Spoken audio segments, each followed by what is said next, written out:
Hi guys, this is Emily Cupely for TheAlleyWayStamps, and for today's card I'll be using the Brain Freeze stamp set.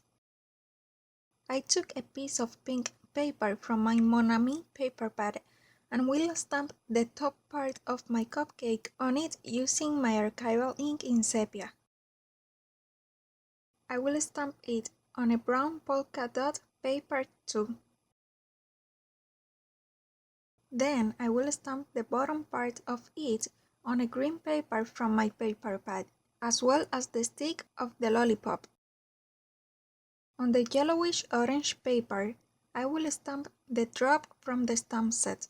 I will stamp the cupcake over the one I already stamped on the pink paper, this time a bit offset to the top. Now I'll go ahead and fussy cut all my images. Here you can see the part I want to keep in this particular image. This will be the frosting of my cupcake. Then I will add some shadows using my sponge dauber and distress ink in tea dye, and I'll go all around the edges of my images with it. You can use any color you prefer to add the shadows. A grayish ink works too. You can also use a color similar to your papers, just a darker one, as I usually do. For example, for the pink paper you can use warm lipstick, for the green paper crushed pistachio, and for the orange one wild honey. It is totally up to you. Anyway, with the tea dye I feel I get a kinda burnt look, which I really like with this particular image.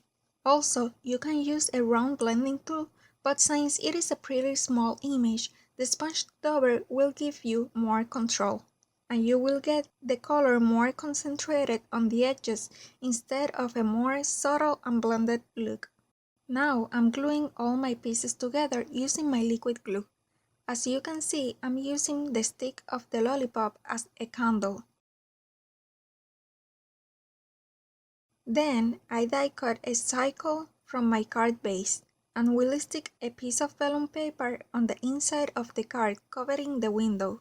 I'm using masking tape since I do not have any runner adhesive right now, and always try to use the smallest amount of glue on vellum paper to avoid it from rubbing. Now I decided to add some false stitching around the cycle using my gold gel pen. For this, I placed the circular die on the cycle and used it as a guide.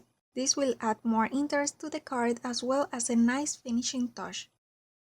Then I will add some Wonder tape from Ranger all around my cycle, doing some partial cuts with my scissors along the piece of tape to be able to shape it easier but still keeping it in one single piece to be sure there are no gaps where the sequins can escape.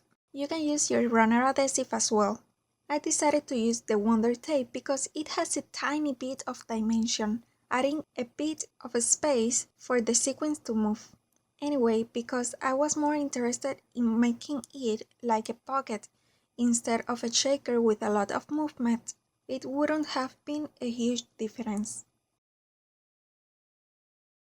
To fill it, I added some flat sequins or confetti in white, gold, silver, and iridescent clear. Since I kept the tape in a single piece, it was very easy to remove the backing paper. I will stick to it a bigger cycle I die cut from pink paper, and will make even pressure.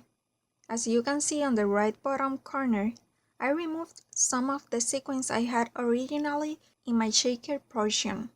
Now I will round the bottom corners with my X-Acto corner rounder punch, and will glue to the inside of the card a piece of cardstock, slightly smaller than my card front, to cover the tape and make it look finished and clean.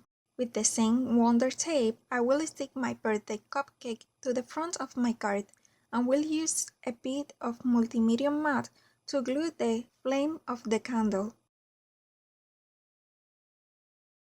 Off camera, I die cut the phrase "Happy Birthday" from gold glitter paper and will glue it using my multi-medium matte as well, including the tiny dot of the eye.